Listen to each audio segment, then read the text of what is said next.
इस वक्त हम स्वार में हैं और हमारे साथ हैं उपचुनाव के पीस पार्टी के प्रत्याशी साजिद अली जी। आइए उनसे जान लेते हैं कि इस चुनाव में आने का क्या मकसद था जी, क्या तैयारी थी आपकी, क्या मकसद है? हमारा उपचुनाव लड़ने का लगभग काफ़ी टाइम से विचार चल रहा था। हमारे जो टीम के लोग हैं सभी लोगों ने कहा कि आप उपचुनाव की तैयारी करो, हम लोग सब आपके साथ खड़े हैं और जैसे आप खड़े हैं ऐसे ही खड़े रहेंगे।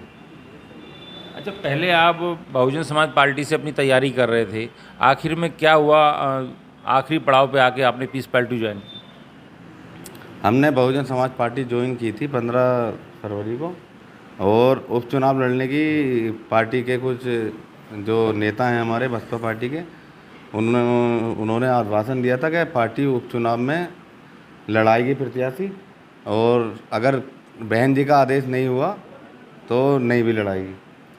तो अब हमें उपचुनाव लड़ना था, क्योंकि सब लोगों से बैठ के बात हो चुकी थी। तो सभी ने मशवरा दिया कि अगर इस पार्टी से नहीं लड़ ले तो किसी और पार्टी से लड़ लो, लेकिन चुनाव लड़ना है। अच्छा, क्या मकसद था चुनाव लड़ने का? चुनाव लड़ने की आखिर आपके मन में क्यों आए, क्या वजह थी?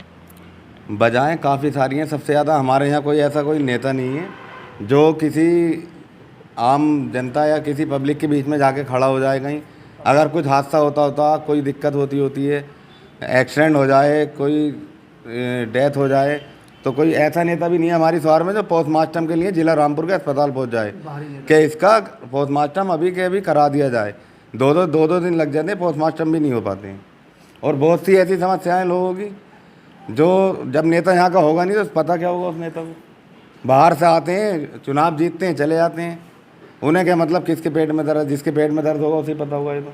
अच्छा, ये बात आपकी सही है। इस बार बहुत ज़ोर शोर से मुद्दा उठा था कि लोकल का विधायक होना चाहिए, हमारे स्वार विधानसभा क्षेत्र का होना चाहिए। इसको लेके कई लोगों ने मुद्दे मांग भी उठाई, और इस बार जो है लोकल के ही प्रत्याशी मैदान में हैं। क्या मानते हैं?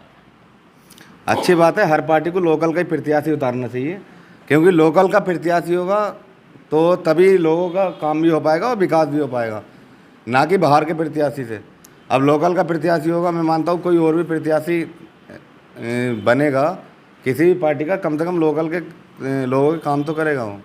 अच्छा, यहाँ पर स्वार विधानसभा से उपचुनाव लड़ रहे हैं अपना दल से शफीक अहमद अंसारी, जो अभी उनकी पत्नी मौजूद चेयरमैन भी रही हैं। तो क्या लगता है कैसा मुकाबला रहेगा उनका आपसे?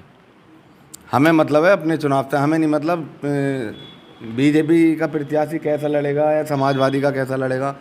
हमें मतलब है अपने चुनाव से, और हम उसी पर फोकस कर रहे हैं, ना कि हम उनके पीछे घूम रहे हैं कि वो चुनाव कैसा लड़ रहे हैं, कहाँ जा रहे हैं, क्या कर रहे हैं। उन लोगों से हमें कोई मतलब नहीं है किसी पार्टी को। अच्छा, क्या ऐसी बुनियादी ज़रूरतें हैं यहाँ स्वार विधानसभा की, अगर जनता आपको मौका देती है, आप चुन के जाते हैं, तो उसको पूरा करेंगे? सबसे मेन दिक्कत हमारे यहाँ लाइट की है, और शिक्षा विभाग की बहुत कमी है। अगर 13-14 अगर टीचर होते हैं स्कूल में, तो सिर्फ 2 या 3 ही टीचर मिलते हैं स्कूल में, बाकी मिलते नहीं है। और स्वास्थ्य विभाग की सबसे ज़्यादा दिक्कत है हमारे यहाँ। कोई ऐसा हॉस्पिटल नहीं है जो इमरजेंसी पेशेंट को संभाल ले, तब तक कहीं पेशेंट रेफ़र होता है, इतने में घटना घट चुकी होती है। तो क्या यहाँ बताते हैं रोडवेज का भी बहुत बड़ा मुद्दा है यहाँ पर? रोडवेज अड्डा तो यहाँ नहीं है, टांडे में भी नहीं है हमारे यहाँ। टांडा हुआ, स्वार हुआ, सब लोग जो डग्गा मार बसें चलती हैं उसी से सफ़र करते हैं, हिलती झुलती बसें चलती हैं। खुदा न खास्ता कभी कभी ऐसा होता है एक्सीडेंट हो जाता है, पलट जाती हैं, क्योंकि ना ही उनके ब्रेकों पे भरोसा, ना ही उस बस पे क्या भरोसा कर सकेंगे, डग्गा मार बस पे। रोजगार को लेकर क्या आपने प्लान रोड मैप तैयार किया? रोजगार को लेकर यहाँ पे हमारे यहाँ फैक्ट्री होनी चाहिए, कुछ ऐसे सरकार की तरफ से कोई काम होने चाहिए जो कि लोग काम अपने काम से बाहर ना जाएं, यहीं पे काम करें। अच्छा, जनता अगर आपको मौका देती है तो क्या प्रयास रहेगा यहाँ के लोगों के रोजगार के लिए? रोजगार के लिए यहाँ पे काफ़ी सारे ऐसे मटर प्लांट भी हैं जो यहाँ पे नहीं है हमारे यहाँ, वो लगने चाहिए। छोटी छोटी फैक्ट्री लग जाएं, जिसमें कि 1-1 हज़ार हमारे यहाँ के अगर नौजवान लोग हैं वो फैक्ट्रियों में काम करेंगे तो बाहर जाने से बचेंगे। सऊदी, दुबई और दिल्ली, मुंबई, पूरी दुनिया में जाने कहाँ फैले पड़े हैं अपना घर परिवार छोड़कर। घर पे कोई खुदा न खास्ता कोई दिक्कत हो जाती है तो 1-1 दिन लग जाता है उन लोगों को आने में, 2-2 दिन।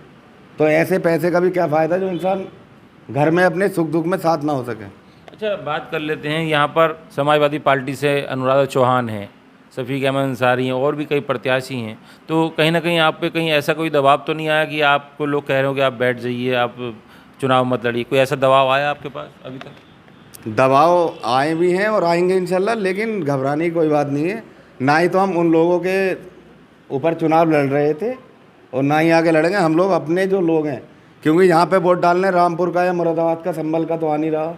वोट डालने जो आएगी हमारी स्वार की या टांडा की जनता वोट डालेगी, ना कि विधानसभा बिलासपुर से या विधानसभा सवाद से, मिलक से, वहाँ के लोग तो नहीं आएंगे ना वोट डालने। वोट तो हमारे यहाँ की जनता को डालना है और चुनना भी उसे है, किसे चुनना ये उन लोगों के हाथ में फैसला है।